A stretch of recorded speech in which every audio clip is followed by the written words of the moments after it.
이슈 오늘입니다. 오늘은 102주년 3.1절이죠. 전국에서 가장 많은 독립운동가를 배출한 경상북도인 만큼 오늘의 의미 더욱 뜻깊은데요. 3.1절의 역사적인 의미와 또 우리 지역의 3.1운동에 대해서 알아보죠.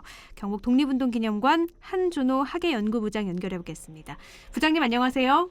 네, 안녕하세요. 네, 오늘은 3.1절 102주년인데 경상북도 독립운동기념관에서도 특별한 하루 보내셨을 것 같아요. 오늘 어떤 체험 행사들이 좀 진행이 됐죠? 예, 기념관에서는 제102주년 3.1절을 맞아 다양한 체험 행사를 진행하였습니다. 네. 예, 먼저 3D 입체 퍼즐로 태극기와 신흥 무관학교를 직접 만드는 체험 행사가 있었으며 독립군 복장을 착용하고 기념 촬영하는 포토존 그리고 사격 체험 등을 진행하였습니다.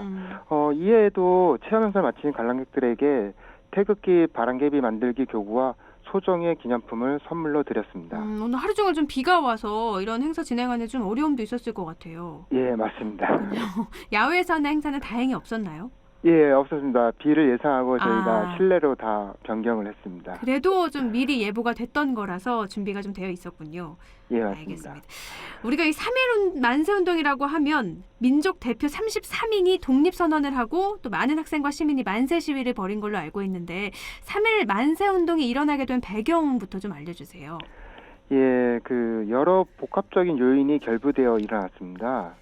우선은 일제의 무단 통치 속에서 자행된 철저한 탄압, 그리고 광무 황제 고종의 승하가 주된 배경이었습니다. 나아가 각 민족은 정치적 운명을 스스로 결정할 권리가 있으며 다른 민족의 간섭을 받을 수 없다는 미국 대통령 윌슨의 민족 자결주의와 제1차 세계대전 순중들이 개최한 파리 강화회의도 주요 배경으로 작용했습니다. 특히 독립운동가들은 파리 강화회의의 대표를 파견하여 우리의 독립 의지를 알리는 한편 독립의 열망을 민족의 큰 함성으로 세계에 알려야 한다고 판단하였습니다. 즉 3.1운동은 비폭력에 입각한 평화적 시위와 국제 여론에 호소하여 독립을 달성하려고 했던 역사적 사건입니다. 이게 중요한 것 같아요. 비폭력에 입각한 평화적 시위, 또 국제 여론에 호소하면서 독립을 달성하려고 했던 그 사건. 이게 굉장히 중요한 것 같은데 3.1 만세운동과 독립선언이 갖는 역사적인 의미도 좀 살펴주시죠. 예, 3.1운동은 1919년 3월 1일 일제 식민지 지배에 저항하여 전 민족이 일어나 독립만세를 외친 항일투쟁입니다. 네. 이는 일제강점기 최대 규모의 민족운동으로 한국이 독립국이며 한국인은 자주님을 세계 만국에 선언하여 독립의지를 밝힌 것입니다. 더불어서 주권이 국민에게 있는 지금의 대한민국을 탄생시켰습니다. 네. 우리 경북에서 3.1 만세운동이 이렇게 들불처럼 일어나서 활발히 번져나갔다고 들었는데요. 안동에선 임시정부 국무령을 지낸 석주 이상용의 동생인 이상동 선생의 일일 시위가 그 시작이었다고요. 예, 맞습니다. 안동의 3.1 만세운동은 동경 유학생 강대극의 기국으로 시작되었습니다. 기국한 강대극은 안동교회 목사 김영옥, 장로 이중희 등과 만나 3월 13일 장날에 거사를 하자고 논의를 하였습니다. 네. 그런데 이제 여기에 서울에서 독립선언서를 갖고 온 김재명도 기여를 하게 됩니다. 하지만 강대극, 김원진, 김영옥, 이중희 등 주역 4명이 하루 전날인 3월 12일 계획 단계에서 예비 검속을 당함으로써 좌절되었습니다. 이런 상황에서 첫 만세 시위가 이상동에 의해서 이루어진 것입니다. 네. 이상동은 13일 장날 오후 현 신안회 앞 성결교회 도로에서 대한독립 만세를 외쳤습니다.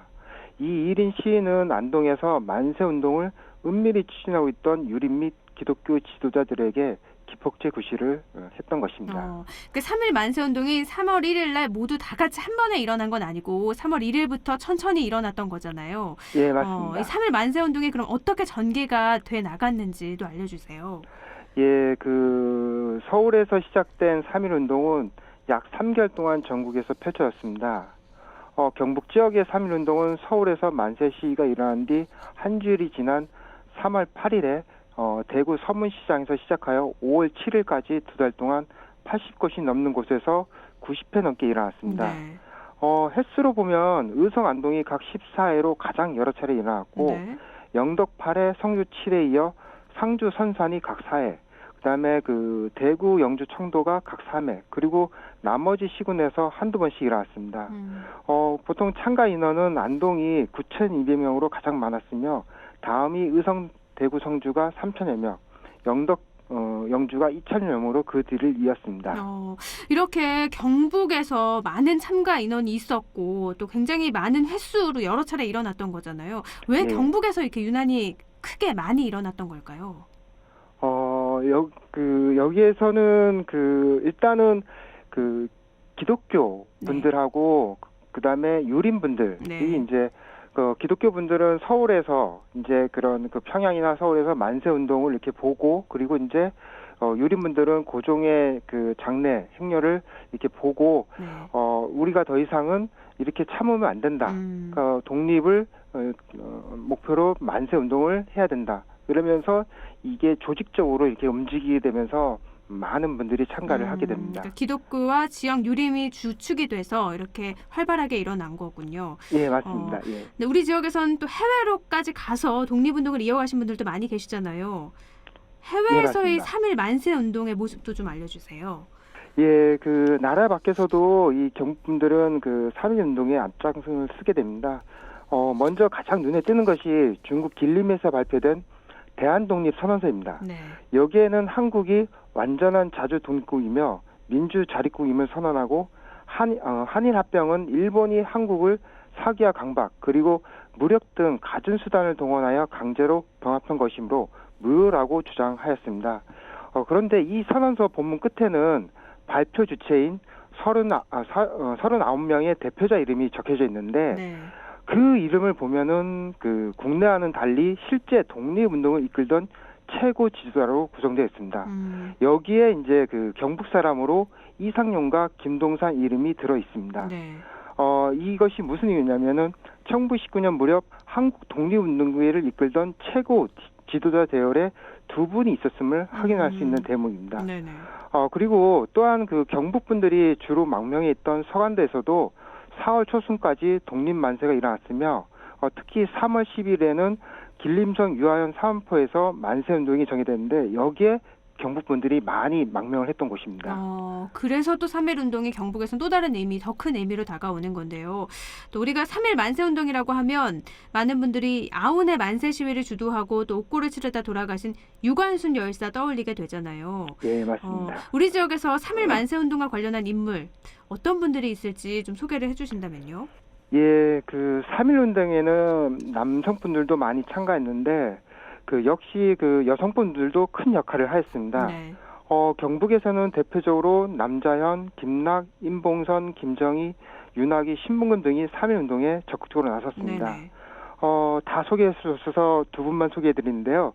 그 가운데 영양의 남자현은 1890년 의병 현장에 나섰던 남편 김영주가 전사하자 남편의 원수 일본을 향한 저항의식을 품고 있다가 서울로 올라가 만세운동을 참여를 하게 됩니다. 네. 또 안동 내안마을 출신으로 3대에 걸친 독립운동 명가의 안방을 지킨 김락은 안동 예안면 만세운동에 참가했다가 일본 수비대에 끌려가 모진 고문 끝에 두 눈을 잃었습니다. 김락의 시아버지 이만도는 의병장 출신으로 나라가 망하자 1910년에 단식 순절했고 남편 이중업은 1919년 파리 장서 운동을 주도했습니다. 그리고 이제 그 밑에 아드님 두 분이 계셨는데 이분들도 대한강복회와 2차 유림대회에 참여를 했습니다. 더불어서 두 사위분들도 독립운동에 또 적극적으로 뛰어들었습니다. 한 집안이 다 독립운동에 뛰어들었다고 해도 과언이 아닌 거잖아요. 예, 맞습니다. 예. 그리고 또 방금도 말씀해 주셨지만 이렇게 우리나라 또 경북의 여성 독립운동가의 조명이 최근 들어서 좀 많이 나온 것 같아요. 예전에는 주로 남성 독립운동가 위주였죠. 예, 맞습니다. 좀 여성 독립운동가에 대한 그런 발견도 좀 많이 있어야 될 것 같고 연구도 좀 필요할 것 같다라는 생각이 드는데요. 어떻게 생각하세요?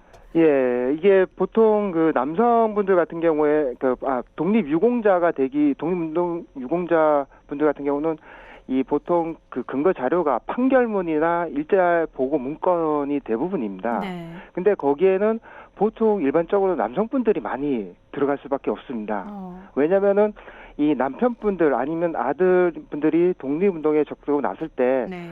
이 가족을 지키는 것은 결국에 여성분들의 역할이 내조가 컸기 때문에 네네. 이 여성분들 같은 경우에는 이런 독립운동에 적극적으로 나설 수 없는 가족을 지켜야 된다는 그런 신념이 있었기 때문에 그렇지만 지금은 저희 기념관에서도 이 여성분들을 적극적으로 발굴하려고 노력을 하고 있습니다. 네. 그리고 이제 뭐 대표적으로 이제 인천각의 허은 여사님이나 김우락 여사님 같은 경우에는 본인이 직접적으로 독립운동을 하진 않았지만 이 독립운동가분들, 그러니까 석주 이상용 선생님 이런 분들을 보필하고 그다음에 독립운동했던 분들 이런 분들한테 밥을 짓거나 옷을 해주는 그런 역할을 인정을 받아서 과거에 독립유공자로 포상이 된 경우가 있습니다. 네. 이렇게 이런 여성들이 없었다면 또 밖에서 독립운동을 할 수 없었던 거기 때문에 그런 것들도 좀 많이 저희가 의미를 좀 생각해봐야 되지 않을까 싶기도 한데요.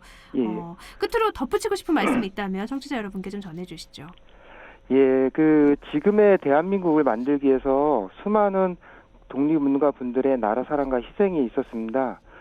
이분들의 헌신을 우리가 기억하고 그분들의 뜻과 정신을 자라나는 청소년과 후손들에게 전해줘야 하는 것이 지금 우리들의 책임이 아닐까 생각됩니다.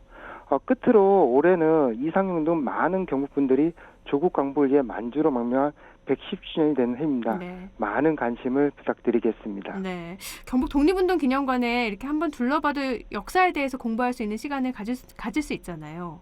예. 네, 많은 분들이 좀 찾아주셨으면 좋겠습니다. 오늘 말씀 고맙습니다. 예, 감사합니다. 네, 경북 독립운동 기념관 한준호 학예연구부장이었습니다.